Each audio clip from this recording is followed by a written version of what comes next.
You have done everything right. You counted the calories. You cut the sugar. You said no to the dessert at dinner. You went to bed feeling proud of yourself. And then at 11 p.m., something happened that you cannot explain. You were standing in your kitchen, eating. Again, not because you were hungry, not because you wanted to ruin your progress, but because something inside you, something you could not control, took over completely. That something has a name. It is your brain. And today we're going to show you exactly why your own brain is working against every single diet you have ever tried, and what the science says you can do about it. Stay with us, because what you are about to learn will change the way you think about food, willpower, and your body forever.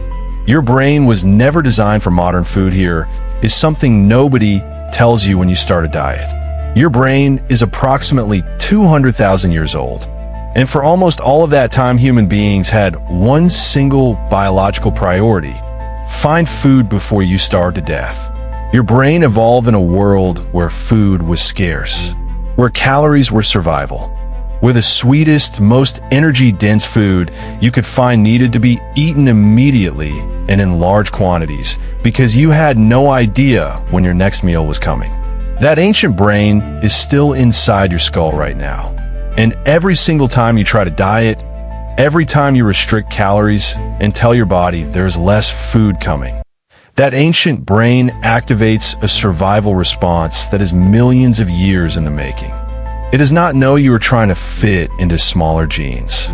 It thinks you are starving, and it will do absolutely everything in its biological power to make you eat.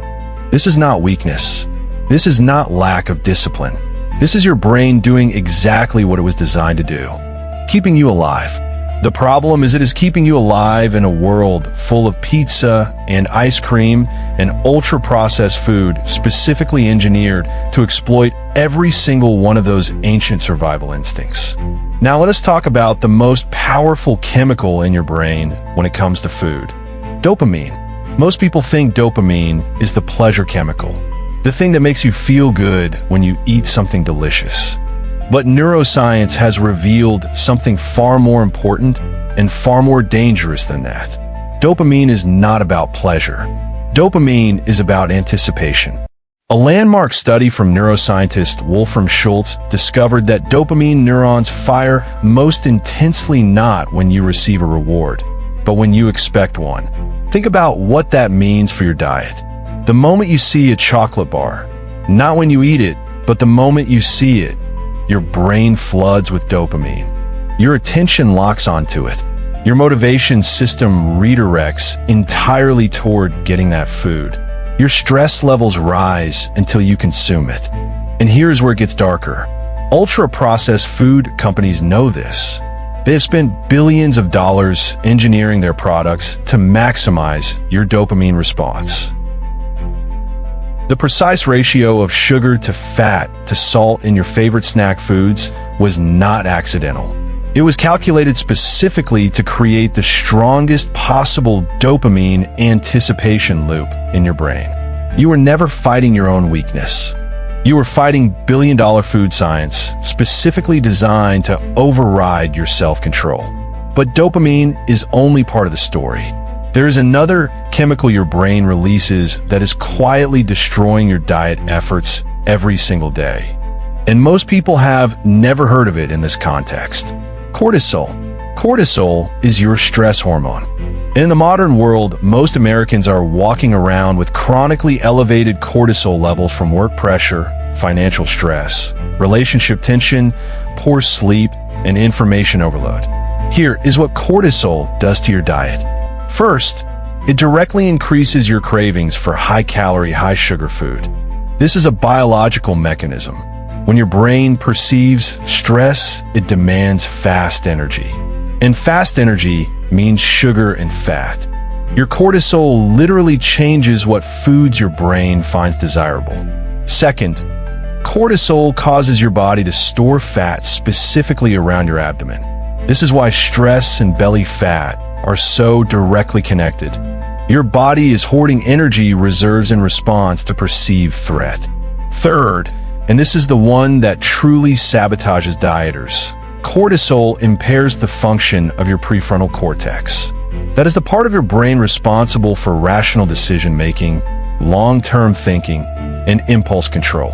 In other words, chronic stress literally makes you worse at making good food decisions at a neurological level. You are not failing your diet because you are weak. You are failing because your stressed brain has chemically impaired its own ability to make the decisions your diet requires. Now, we need to talk about the most deeply rooted reason your brain sabotages your diet. Something neuroscientists call the habit loop. In the 1990s, researchers at MIT made a discovery that changed everything we understood about human behavior. They found that when we repeat a behavior enough times, our brain physically changes its structure. Neural pathways associated with that behavior become thicker and faster. The behavior becomes encoded not in our conscious decision-making brain, but in the basal ganglia, the deepest, most primitive part of our brain that operates completely below conscious awareness. What does this mean for your diet? It means that if you have spent years eating a certain way, snacking at night, reaching for sugar when stressed, finishing everything on your plate, those behaviors are no longer choices your conscious brain is making. They are automatic programs running in the background of your mind that activate before you even realize what is happening. This is why you can wake up in the morning with complete determination to eat well today, and by 3 p.m., find yourself reaching for something you promised you would not touch. Your conscious intention met your unconscious habit loop, and your unconscious habit loop won, because it always wins, until you understand how to change it at the neurological level, which we're going to talk about right now. So now you understand why willpower alone can never win against your brain's biology. But here is the good news. Neuroscience has also shown us exactly how to work with your brain instead of against it. And none of it requires superhuman discipline. First, environment design over willpower. Stanford psychologist B.J. Fogg spent decades studying behavior change, and his conclusion was clear. Willpower is an unreliable resource that depletes throughout the day. Environment is permanent. If you remove the foods that trigger your dopamine loop from your immediate environment, your brain never enters the anticipation cycle. You cannot crave what you cannot see. This is not weakness. This is neuroscience. Second, habit replacement, not habit elimination. Your brain cannot simply delete a habit loop. The neural pathway does not disappear. What neuroscience shows is that you can build a new pathway that overrides the old one by replacing the behavior that follows the trigger. When the trigger hits, stress, boredom, nighttime, instead of reaching for food, you replace that behavior with something else that delivers a smaller dopamine response. A walk, a cold drink of water, a 5-minute breathing exercise. Over time, the new pathway strengthens and the old one weakens. Third, stress management is diet management. Given everything we now know about cortisol, this should be obvious. But almost no diet program addresses it.